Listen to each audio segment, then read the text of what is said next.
Well, that was not a pretty game tonight between the Atlanta Dream and the Indiana Fever. Final score, it's going to be 91-90.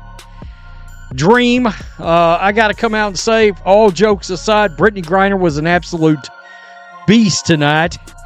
But I'm not sure there was a bigger beast in the arena than the officiating in this game, which was absolutely brutal. WNBA drama has escalated to a whole new level.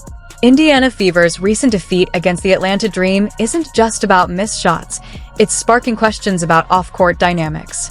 At the center is Stephanie White, head coach of the Dream and former Indiana Fever coach. Fans suspect there's more than just game strategy fueling this intense matchup.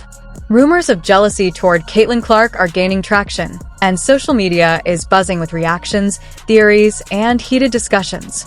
Today, we're taking a closer look at this controversy.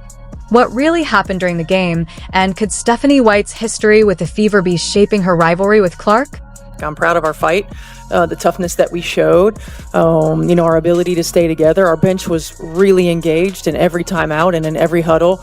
We were all engaged. Stephanie White isn't new to Indiana or the WNBA spotlight. She played for the Fever, coached them, and even earned Coach of the Year in 2023. Known for her tough style and sharp basketball mind, White commands respect. But here's the twist. The same team she once led, she's now standing in the way of, and Caitlin Clark is in her sights. Many fans think White might feel overshadowed by Clark's rising fame. Since Clark's arrival, everything has changed. Record-breaking crowds, non-stop media attention, and skyrocketing jersey sales. For someone like White, who quietly worked her way up, that kind of spotlight could sting. Is jealousy driving this rivalry? Yes, this stinks. We want to win this game. But, I think this is great for our team. A little adversity. How are we going to respond? How are we going to come in here tomorrow morning and watch the film and learn and get on the court and get better? And like I said, that's why this league is so great. You have a couple days and then you get right back to it. You find a way to respond. We have a chance to go there and play them, actually. So it's even better, I guess. We can, get a little redemption if we go down there and play. Caitlin Clark isn't just a basketball player. She's a phenomenon. Drafted first overall by the Fever in 2024, she arrived with massive hype and high expectations. Known for her deep-range threes, sharp court vision, and unshakable confidence, she dominated the NCAA and is now emerging as the WNBA's biggest star. Her presence has boosted TV ratings, drawn record-breaking crowds, and turned arenas into must-see events. Off the court, she's secured multi-million-dollar deals with brands like Nike and Gatorade, while social media tracks every move, from her game highlights to press conferences. Honestly, I give my team a lot of credit, my teammates a lot of credit. We never gave up. We fought. We were right there. We found a way to get back in it. When things didn't seem very good for this group, at least we stayed together and we kept fighting, and that's a positive. Even casual sports fans are tuning in just to watch Clark play. But not everyone is happy with the spotlight she's getting. This is where the jealousy theory comes in. Some fans and insiders believe Stephanie White is growing weary of Clark's fame. While Clark earns constant praise, others, including veteran players and coaches, often get overlooked. White's intensity during the Dream versus Fever matchup seemed personal. She wasn't just coaching, she was executing a plan to get inside Clark's head. From the opening whistle, the Dream's defense was laser-focused on her. Every possession, every screen, someone was guarding Clark.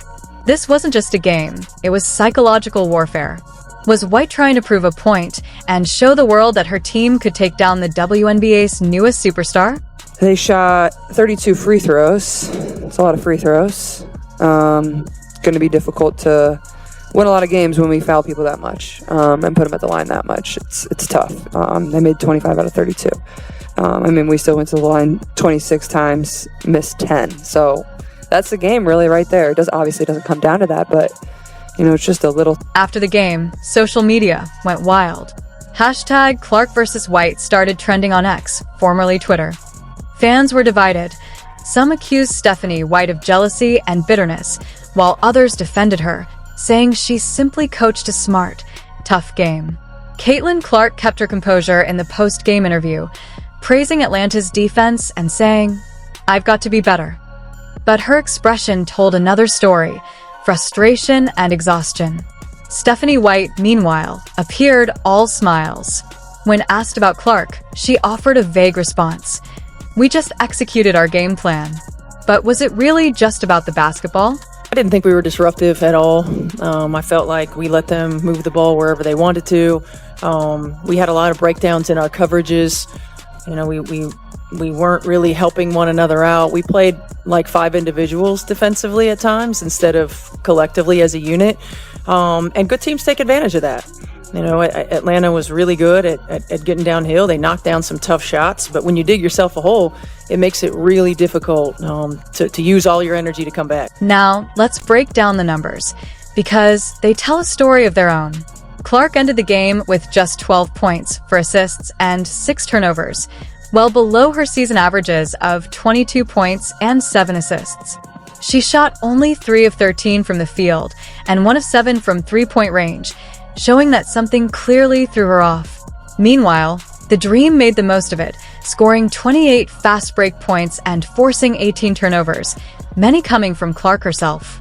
It was not just a defensive masterclass, it was a personal message. White knew exactly how to shake Clark, and she executed her plan with chilling precision. What was the plan defensively for the Fever's last possession of the game? We just put a lineup up there that we thought could match up. We were going to, if we needed to, we'd switch. If we got hung up on anything, we try to keep it out of some people's hands. And we were just hoping to take a tough shot. And they probably got a shot that they felt good about, but we played really good defense on the shot. We, didn't foul and made it tough. There may be more history behind the scenes. Stephanie White wasn't retained by Indiana after 2022, and some believe she felt betrayed despite her loyalty and achievements with the Fever. Now, Caitlin Clark is the team star and the media favorite. Could White be seizing this moment to send a message? You replaced me with Flash, but I'm still the smarter coach? It's speculation, of course, but in sports, ego matters, and fame can spark tension in unexpected ways. This wasn't just a win, it was a statement. And the WNBA world is watching every move. How disruptive were that first half, the choppy waters, the stoppages like Caitlin was talking about, and you guys never really were able to get in the pace like you've been talking about? Yeah, it's tough. It's every coach's frustration when you have to use challenges on out-of-bounds plays. It is what it is.